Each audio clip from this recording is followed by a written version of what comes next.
সবাই এক কাতারে দাঁড়িয়েছি শুধু একটাই উদ্দেশ্য, ফ্যাসিবাদ চলে গেছে, ফ্যাসিবাদের দূষণ এখনো যায় নাই, রয়ে গেছে। আজকের এরকম একজন ফ্যাসিবাদের দূষণ হচ্ছেন এই মোস্তাফিজুর রহমান, এই কুলাঙ্গার প্রিন্সিপাল।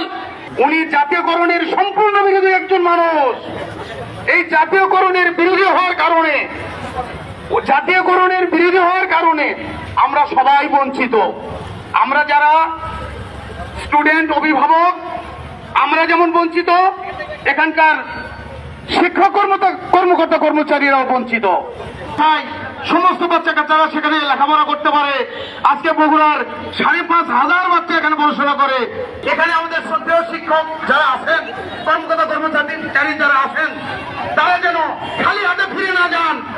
সরকারিকরণ হলে এখান থেকে মোটা অঙ্কের একটা টাকা নিয়ে